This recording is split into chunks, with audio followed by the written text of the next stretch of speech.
Wow. Okay. Yeah, there you go. A lot of votes in there. We'll ask at some point. We'll ask our good friend from the Athletic, the one, the only, the lovely, the talented Sam Amick. Sam, it's Dave. It's Jason. Good morning. Hello, Dave and Jason. How we doing, gentlemen? I don't know, Sam. I don't know how you're doing, and that question always stresses me out, and you know that. I don't know. You could be having a horrible day right now, and I say, oh, doing great. We're doing fine. Well, what kind of insulting to you?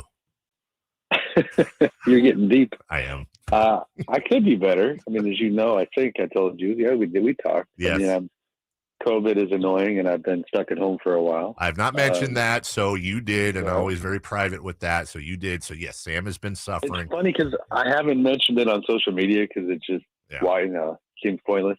But my favorite thing is I put up a few, for anybody who follows me on Instagram, I put up a few videos of this hummingbird that keeps coming outside of my window in my office. and I almost put a caption that was like, oh, I finally joined the COVID club or whatever. And I was like, why? So I just put the video up. Right. And my favorite part is I've done this 2 days in a row, and people, because they don't know the context, are like worried about my mental health. Should they be, Sam? This dude should be covering the playoffs, and he's putting up hummingbird videos. What is happening right now? Any thoughts on the some front office shufflings between the big club and the G League club? Sam, your thoughts? Yeah, I mean, just honestly, pretty struck by the timing. Same day as the little draft lottery. It's just really bad, and it's I am sensitive in general to the idea that listen, nepotism is a major part of the NBA. So I do think, for the sake of having fair analysis, like, that part's got to be acknowledged, and then I'm also sensitive to the idea, like, because it's an owner's daughter versus a son. Yep. That let's not immediately dive into the misogynistic view of things.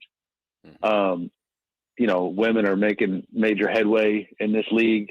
Pacers have an assistant GM who's a woman. Like, that part's all great, but the optics it's just rough. I mean, nobody knows who she is beyond being a singer.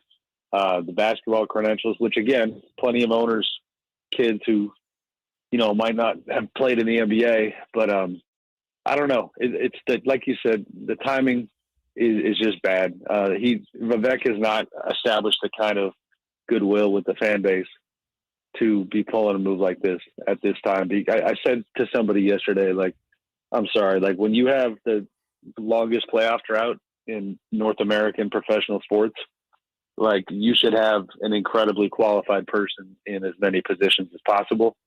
And so in that regard, I think it's not a good time. And then it was messy too. She's with the team out in Chicago. So what did you think was going to happen? That's going to raise eyebrows. Then, when it leaks, her Twitter account it actually said Stockton Kings GM, not assistant GM. Yeah. So yeah, a head scratcher for sure. Sam, kind of along those lines, I know in the past, whether it's been the coaching search, front office search, free agents, people probably have elected to stay away from Sacramento for a variety of reasons, lack of success, but maybe some of this stuff is just labeled as stuff that's gone on. Is that perception any better, or is this kind of just keep it going down that same line? There's not like fresh, raw meat, so to speak, in terms of stories right now. The whispers continue. We've talked at length about the coaching search and the question of, okay, to what degree was Vivek, taking over the process? And I think we all agree that, like, all right, Mark Jackson probably wouldn't even have been in the mix without Vivek, and he's the finalist. And so that stuff still remains, and the red flags are still there for people around the league. Now, there are times when it was just completely off the tracks in, worse ways than it is now. But this other element that I'm sure we'll get into next with the front office and those kinds of questions, stuff I wrote about a few days ago, like, that's the noise probably elevates a bit because of that stuff when it's like, okay, yet again, you're hiring a coach with a GM who doesn't appear to have that much of a foundation or, underneath him going into last year, his deal.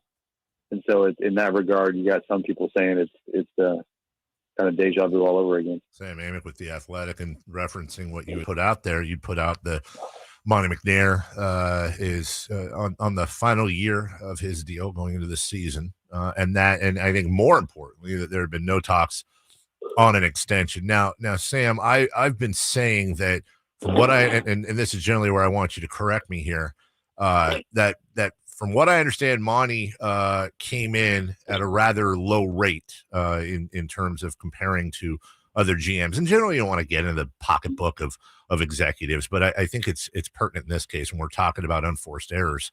What I don't understand is this: the idea that you extend Monty and match him up to Mike Brown's contract, again, 2 years plus a team option even, you're looking at probably, and I'm guessing here, but you're looking at an investment there in the 2, 3, at most $4 million to extend a guy that, worst case scenario, you're paying him the price of a minimum vet. And best case, you're sending a message that you have stability in your front office and confidence in your front office. Every move Monty makes now, the draft, any trades, whatever, is raised eyebrows because, hey, is he trying to save his job? What's going on there? And I'm wondering if you, A, agree with that perception, and B, agree with the mathematics there that extending him wouldn't really cost the Kings that much in the big picture. Yeah, I mean, admittedly, you and I, again, we've talked about this off air a lot. I was never able to pin down the number. But I mean, to be fair, I was told that a lot of the stuff I heard in the beginning about how low that Monty might have come in at was not accurate, but it was a fairly decent market rate. Okay. But that's the hard part of our jobs is it becomes, who do you believe? Because we're not looking at the physical contracts, but in general, it does your premise is accurate. I've always found this part of the business interesting. Like, you're going to pay a Harrison Barnes $18 million a year. Yep. And then not cut the check for the kind of stability and perception that you're talking about. Your poll that you took is pretty telling among the fans, that they just want stability. And when I heard you say that, my thought was, I think fans it really comes, especially people who have lives and just the Kings are entertainment, right? Like, I think the takeaway is do I think this guy's a moron or not? Clearly 91% of the people think he's not. Right. And he's a basketball person who is going to make mistakes.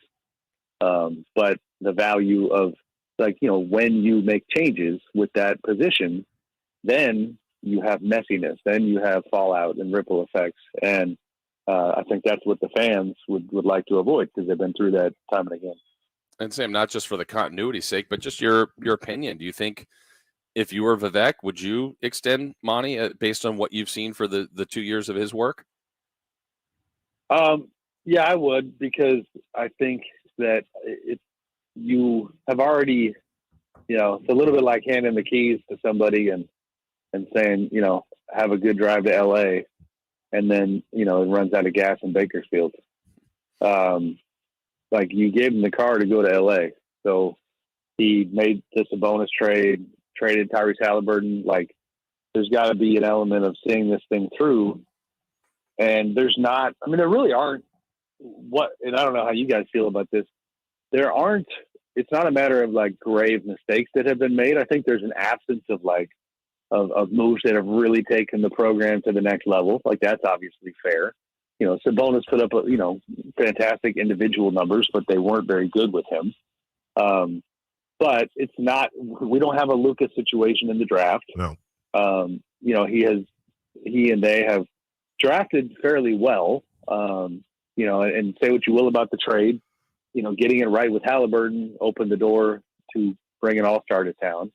The David Mitchell pick, he's a good player. We'll see, what part he plays in the program. And then this draft, I think you're going to see a shift of likely away from a 1 or a 2 and trying to get more size and not necessarily just best player available like they were before. So, agreed. Yeah, I think you got to see it through. And that means, not having a guy who might be, 11 months away from the end of the deal. We're out of time, but I got to ask you this, Sam, last question. And of course, it's an extremely unfair one here, but your best guess. Monty McNair has not been offered an extension, A, because of a lack of or a question about his job performance, or B, because of anything political behind the scenes, personality clashes, palace intrigue, all that. Do you smell any of that here? I mean, there's a sense that he's not. I mean, I don't know. I don't know what they expected. He didn't come in the room and wow them in the interview from the standpoint of, how dynamic he was. When Reggie Theus got the job as Kings coach, I mean, Reggie could charm the room. You know what I mean? That's not Monty McNair. Monty is a solid, very smart individual who is process oriented and who, painted a picture that they thought worked.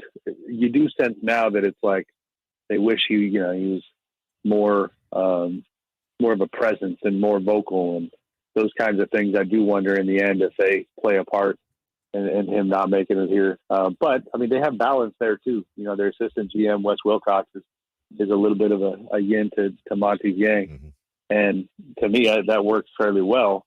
But we'll see how Vivek feels about it down the road. Sam, for real, feel better. Yep. Sucks about COVID, obviously, and we look forward to hearing you hopefully healthy and fully recovered a week from today. Thanks, guys. Appreciate it. All right, buddy. Thank Take you. care. That is Sam Amick. We are way late